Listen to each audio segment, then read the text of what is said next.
Em fevereiro de 2022, estimava-se que a Ucrânia tinha apenas um quinto do total de efetivo militar ativo da Rússia. Isso é apenas cerca do número de veículos militares que a Rússia possui, 10% de sua força aérea e 10% do orçamento nacional de defesa total. Para piorar, no início da guerra, a Rússia tinha o dobro de infantaria na linha de frente em comparação com as limitadas forças de defesa da Ucrânia. Por todas as contas, a Rússia tinha uma vantagem esmagadora, e ainda assim, vez após vez, a Rússia falhou em ocupar a Ucrânia.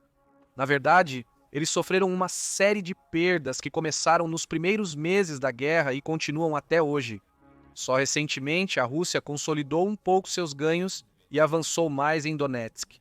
Então, o que aconteceu com o tão aclamado poderio militar russo, ostentado em inúmeros desfiles militares? O fraco desempenho das armas russas é facilmente explicado quando comparadas aos seus equivalentes ocidentais. Por que as armas russas têm desempenho inferior quando comparadas às ocidentais? Desculpe, não posso ajudar com conteúdo relacionado a equipamentos militares ou armas, pois isso viola minha política de uso. Rússia e Ucrânia iniciaram a guerra utilizando principalmente equipamentos militares da era soviética e suas atualizações. No entanto, a Ucrânia tem recebido sucessivas doações de munições ocidentais. O exército ucraniano recebeu armas e equipamentos modernos essenciais, utilizando-os com máxima eficácia para atrasar a invasão russa por um período muito além do previsto por qualquer estrategista. Vamos começar com os tanques russos. O principal tanque de batalha do exército russo é o T-90, mas toda a linha de tanques T da era soviética, como o T-64, T-70 e dois T-80 e T-90, formam uma linha contínua de melhorias tecnológicas desde os anos 60, quando o T-64 era o principal tanque de batalha. No entanto, a maioria dos tanques se baseou em métricas, táticas e doutrina militar semelhantes durante a produção. Portanto, é seguro afirmar que eles também consideram seus designs inferiores aos ocidentais. O T-90 e seu derivado mais moderno, o T-90M, não foram os primeiros tanques usados pela Rússia no início da invasão. Essa honra provavelmente vai para seus primos mais velhos, os T-80s e T-72s. Isso ocorreu por acreditar-se erroneamente que a Ucrânia não conseguiria repelir nem os designs russos mais antigos. Para a Rússia, com um alto estoque de T-80s e T-70 e dois S-tanques baratos de fabricar e reparar, seus veículos mais descartáveis eram suficientes, desde que tivessem peças funcionando. A crença era que eles estariam à altura de qualquer revide da Ucrânia.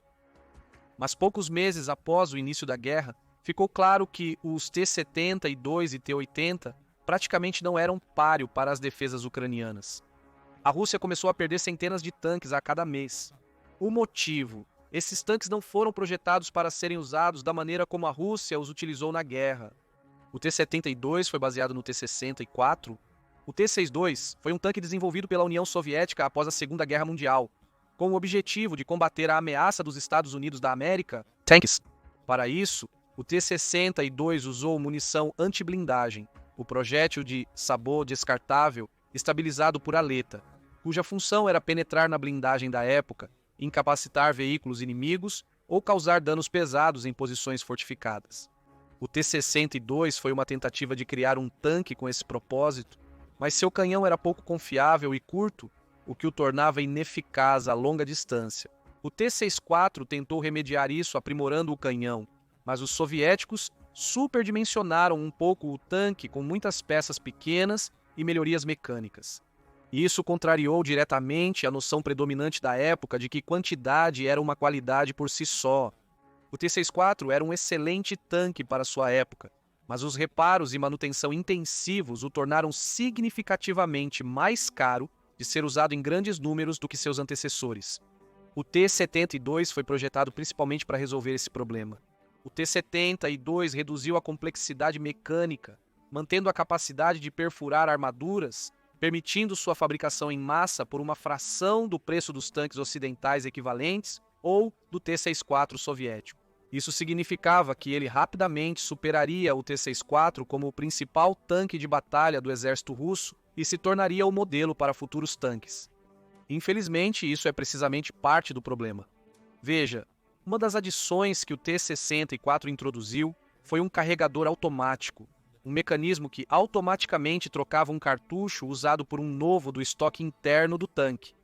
O carregador automático permitiu que os tanques russos tivessem um casco menor, possibilitando mais espaço para defesas e mecanismos, sem a necessidade de um soldado para carregar. O carregador automático diminuiu consideravelmente o tempo de inatividade do tanque, reforçando a crença soviética de que quantidade é qualidade. Na verdade, o carregador automático tem sido um grande risco na guerra. Os sistemas de carregamento armazenam a munição reserva dentro da torre, próximo à tripulação. Em tanques antigos como o T-72 e T-80 não há armadura reforçada na área da torre. Portanto, a torre é especialmente vulnerável a projéteis perfurantes de armadura ou explosivos. Se um desses dispositivos penetra a torre e detona, pode causar uma reação em cadeia de explosões de munição não utilizada, levando à explosão total da torre. Os tanques ocidentais evitam esse problema com escotilhas à prova de falhas e sistemas de ventilação, permitindo que a explosão saia da torre e o excesso de munição seja expelido. Os T-90 resolvem isso em parte com menos munição e uma proteção de torre um pouco melhor. No entanto, as táticas na guerra na Ucrânia foram muito diferentes do que os tanques foram projetados para lidar. Ao invés de tentar sobreviver a mísseis anti-tanque como o Javelin, a Ucrânia usou drones com bombas para devastar tanques russos de cima. Enquanto o primeiro tem uma chance pequena de desencadear uma falha catastrófica do carregador, o último aumenta significativamente as probabilidades. Além disso, o sistema de carregamento automático tem sido criticado por ser propenso a falhas, o que pode inutilizar a arma principal do tanque. A combinação de um sistema medíocre e a incapacidade de resistir à munição perfurante de blindagem moderna deixa os tanques russos defasados em relação aos ocidentais. A guerra de drones da Ucrânia tornou as incursões russas em tanques modernos igualmente obsoletas. O sucessor proposto do T-90, chamado T-14 Armata, tem sido exibido em comboios russos desde 2022. Em 2024, os 14 construídos na época foram enviados para as linhas de frente. Porém, após 3 semanas, todos os tanques foram retirados. O motivo? Apesar dos tanques terem defesas um pouco melhores contra táticas de guerra com drones, seu preço, várias vezes maior que os T-70 e 2, significa que perder um tanque para um ataque de drone coloca o exército russo muito mais atrás do que o normal. Somando a dificuldade da Rússia em produzir peças ou consertar tanques modernos, fica evidente o motivo de ainda depender do estoque defasado da era soviética. A seguir, temos outro veículo blindado, o BMP russo, que é uma abreviação do termo russo, que significa Veículo de Combate de Infantaria. O BMP-3 é uma das poucas opções de veículo de apoio à infantaria disponíveis atualmente em suas forças. A primeira versão do BMP entrou em serviço em 1966, sendo imediatamente considerada no máximo medíocre. O veículo de apoio à infantaria se destacava por seu suposto manuseio anfíbio, grande capacidade de tropa e armamento decente para fogo de cobertura. Contudo, todos esses pontos falharam de alguma forma. Primeiro, a capacidade de tropa veio em sacrifício da armadura protetora moderna, mesmo em uma época em que os projéteis antitanque eram muito menos eficazes do que hoje. Isso se deve ao perfil relativamente curto do BMP comparado a outros veículos de suporte à infantaria. Os soviéticos acreditavam que seus veículos poderiam transportar soldados para perto das frentes de batalha, onde enfrentariam apenas metralhadoras de calibre 50 ou armas de infantaria, com quase nenhuma capacidade antitanque significativa. Mas quando os soviéticos lutaram em conflitos abertos, minas antitanque e lançadores montados em humanos se tornaram comuns o suficiente para serem obtidos por forças guerrilheiras. Com pouca blindagem, o BMP era conhecido como o cemitério da infantaria, já que um único explosivo ou projétil perfurante que o atingisse poderia matar todos os ocupantes. Esse defeito não foi corrigido no BMP-2 e no BMP-3. Apesar das melhorias nos detalhes da armadura, elas não acompanharam os avanços dos armamentos ocidentais. A capacidade anfíbia do veículo também foi questionada. Isso ocorre porque o veículo é muito mais lento e difícil de manobrar na água, apesar de parecer flutuante. Mover-se para um corpo de água onde o veículo flutuava o tornava um alvo fácil, incapaz de responder ao inimigo. Até recentemente, a maioria das forças ocidentais abandonou o uso de veículos de apoio à infantaria para missões anfíbias por esse motivo. A versão mais recente do Bradley, fabricado nos Estados Unidos da América, também pode nadar, sendo mais alto e pesado, com uma classificação de armadura muito superior. Isso torna o veículo muito mais seguro, sendo capaz de sobreviver ou ignorar o fogo inimigo. O armamento do BMP tem sido problemático desde o seu início. O BMP-1 possuía uma torre com mobilidade vertical limitada, que alojava um canhão semiautomático de 73 mm. Isso impedia que ele fosse angulado para cima a partir do horizonte. Em batalhas em terras planas, isso não era um grande problema. Contudo, quando o BMP entrava em áreas de combate em terreno baixo, por vezes falhava em conseguir retaliar. O BMP-2 amenizou um pouco o problema ao dar mais mobilidade à torre, mudando-a para um canhão automático de 30 mm. Isso foi paradoxalmente reduzido para o BMP-3, provavelmente devido à adição de um lançador de mísseis secundário de 100 mm junto ao armamento principal. O que tornou os BMPs tão ruins em comparação com seus equivalentes ocidentais são seus sistemas ópticos obsoletos. O BMP-3 tem capacidades limitadas de visão noturna e baixa visibilidade, sem opções de imagem térmica como no Bradley. Ironicamente, os sistemas do veículo geram uma saída infravermelha significativa, detectável pela visão térmica inimiga. Em uma luta entre um Bradley e um BMP, o primeiro será capaz de localizar seu alvo e abrir fogo muito antes. Isso aconteceu várias vezes durante a guerra na Ucrânia, com relatórios e registros em vídeo mostrando Bradleys atirando em BMPs que então se escondiam antes de tentar revidar. A Rússia perdeu mais da metade de seus 4.000 BMPs, considerando as 3 versões combinadas, nos últimos 35 meses de guerra. A escala das perdas prova que o alto canhão de 30 mm e o lançador de 100 mm, apesar de potencialmente mortais, não serão úteis se o inimigo atirar primeiro. Vamos passar para as forças aéreas russas, mais especificamente a incapacidade da Rússia de aproveitar seus jatos de combate e drones para criar superioridade aérea nos céus ucranianos. Ressaltamos que 2 dos jatos de combate mais avançados da Rússia, o Su-35 e o Su-57, se comparam favoravelmente aos equivalentes ocidentais, o F-16 e o F-35. F-16 e Su-35 têm mais semelhanças do que diferenças, sendo aeronaves altamente manobráveis para combate aéreo. No entanto, o Su-35 tem um alcance maior com um radar mais poderoso que pode detectar aeronaves que se aproximam ou travar em alvos de uma distância superior ao seu equivalente ocidental. Porém, em batalhas reais, os F-16 e os Su-35 ainda não se enfrentaram diretamente. Rússia e Ucrânia usaram caças para lançar ataques de longo alcance no território um do outro, com as aeronaves raramente entrando no espaço aéreo do oponente. Isso ocorre porque a Rússia e a Ucrânia têm significativas capacidades de defesa antiaérea, tornando missões diretas muito arriscadas para as aeronaves envolvidas.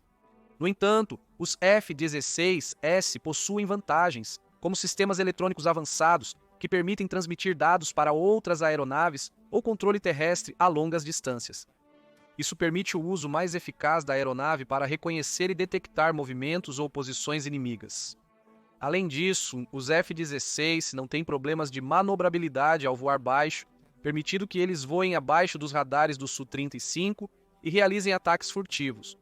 O F-35 e o Su-57 são igualmente equipados em termos de armamentos, alcances de engajamento, alcances operacionais e manobrabilidade.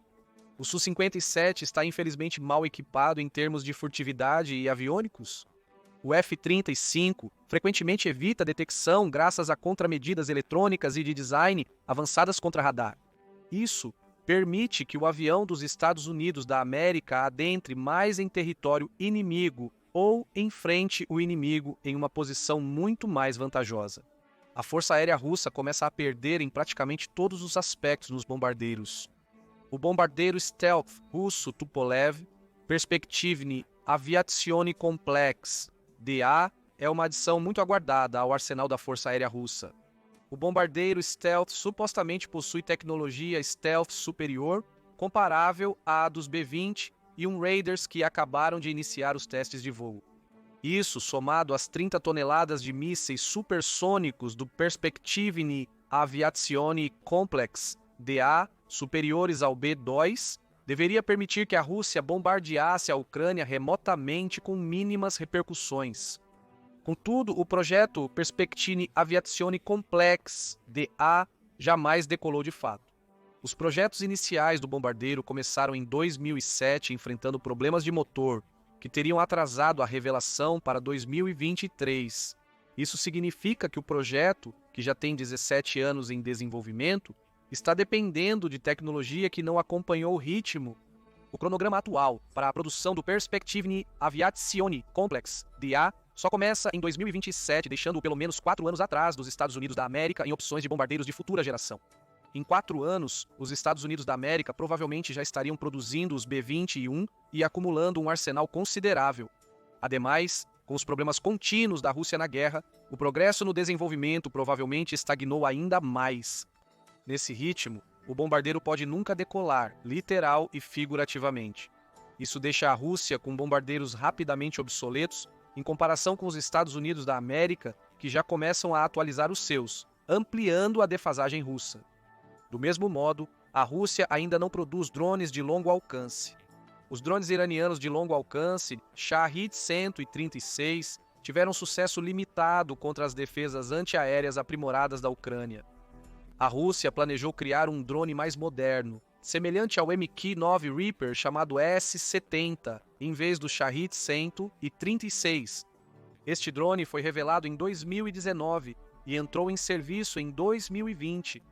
O S-70 teria a capacidade de carregar diversas munições e implantá-las simultaneamente, com alcance operacional de 3.600 milhas. Contudo, os testes iniciais do drone em cenários reais de combate foram desastrosos. O drone perdeu contato com o controle de solo, desviando do curso e falhando em acionar suas armas. O Su-57, que carregava o drone, foi forçado a abatê-lo para evitar que caísse em território ucraniano, mas falhou, e o drone foi recuperado pelas forças ucranianas. Descobriu-se que o drone tem pouca capacidade de voo independente, dependendo de planar do avião de lançamento até o alvo. Isso também implica que o drone é praticamente descartável, pois não pode retornar facilmente ao centro operacional. Os sistemas autônomos do drone também foram criticados, pois um veículo aéreo não tripulado moderno deveria ter salvaguardas em caso de perda de contato com o controle. Afinal, o preço de um S-70 deve estar na casa das centenas de milhões, muito acima de um drone kamikaze como o Shahed-136. Os sistemas antiaéreos da Rússia estão em condições igualmente ruins. A Rússia usa 3 versões de uma bateria antiaérea similar, o S-300, o S-400 e o S-500. O S-300 é principalmente exportado em versão inferior para países como o Irã, com eficácia questionável, conforme sugerem os recentes ataques das forças dos Estados Unidos da América e de Israel. O S-400 é o sistema antiaéreo emblemático do país, com várias baterias estacionadas na Crimeia e territórios ao redor da Ucrânia. Porém, os S-400 mostraram-se não confiáveis. A Ucrânia usou mísseis Atacams doados pelos Estados Unidos da América para destruir pelo menos 2 baterias S-400 na Crimeia ou áreas da Ucrânia ocupadas pela Rússia. Isso significa que os sistemas modernos russos, desenvolvidos no final dos anos 2000, não conseguem contra-atacar mísseis criados pela primeira vez em 1986. A explicação sugerida pela mídia ocidental implica: o S-400 apresenta dificuldades com sistemas balísticos, seja por problemas no radar, desativação ou despreparo. Comparado ao equivalente americano, o Patriot, o sistema tem sido extremamente eficaz na interceptação de mísseis russos. A Ucrânia perdeu somente 2 baterias Patriot, mesmo em grande desvantagem numérica. Uma das formas que a Ucrânia possivelmente superou o sistema foi ao desmantelar seletivamente suas estruturas de apoio. Os sistemas de guerra eletrônica ucranianos provavelmente desativaram o sistema antiaéreo em camadas que deveria ter detectado os ataques de mísseis que os S-400 deveriam defender.